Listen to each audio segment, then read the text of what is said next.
বিসমিল্লাহির রহমানির রহিম। আসসালামু আলাইকুম প্রিয় দর্শক শ্রোতা ভাই ও বোনেরা, আশা করছি আপনারা সবাই ভালো আছেন। আলহামদুলিল্লাহ, আমিও ভালো আছি। আপনারা দেখছেন আঁধারে মিলবে আলো ইউটিউব চ্যানেল ও ফেসবুক পেজ থেকে। সঙ্গে আছি আমি আপনাদের অনামিকা। তো চলুন আর বেশি দেরি না করে মূল আলোচনায় ফিরে যাওয়া যায়।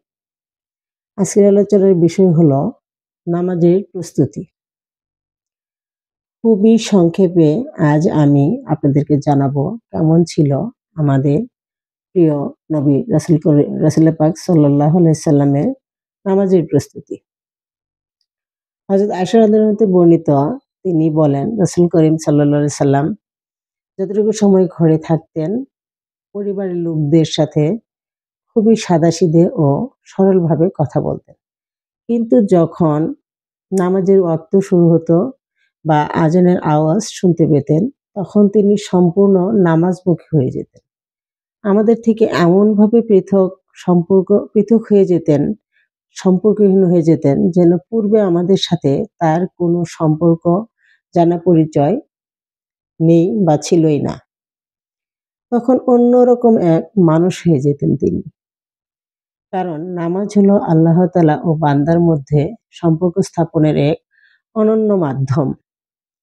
মওলার সাথে সম্পর্ক স্থাপন করতে গিয়ে যদি দুনিয়ার সবকিছুই হারিয়ে যায়, তাতেও এটা বড় কোনো বিষয় নয়। সংসার, স্বামী-স্ত্রী, সন্তান-সন্ততি, বাবা-মা, পরিবার-পরিজন, ব্যবসা-বাণিজ্য যাই হোক না কেন, এই সবকিছুই তুচ্ছ মওলার সাথে সম্পর্ক স্থাপনের বিনিময়ে। যদি উভয় জগতের বিনিময়েও স্বয়ং মাওলাকে পাওয়া যায়, তাহলে এটাই হলো বড় সফলতা। এই হাদিসের আলোচনা থেকে আমরা বুঝতে পারছি নামাজের প্রস্তুতি বা গুরুত্ব কেমন হওয়া উচিত। যদিও নামাজের গুরুত্ব নিয়ে আরো বিশদ আলোচনা করা সম্ভব, কিন্তু ভিডিও বড় হয়ে যাওয়ায় বিশদ আলোচনা করা হয়ে ওঠে না। তাই খুবই সংক্ষেপে আপনাদের কাছে নামাজের প্রস্তুতির গুরুত্বের বিষয়ে তুলে ধরলাম। আশা করি আপনারা কিছুটা হলো নামাজের প্রস্তুতি কেমন হওয়া উচিত তা অনুমান করতে পেরেছেন। আজকের আলোচনা দীর্ঘায়িত না করে এখানে শেষ করছি।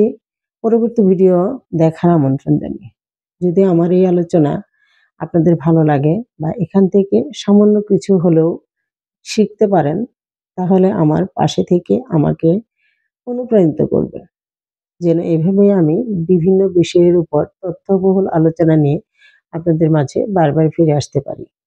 আপনারা সবাই ভালো থাকবেন, আমার জন্য দোয়া করবেন। আল্লাহ হাফেজ। জাযাকাল্লাহু খায়রান।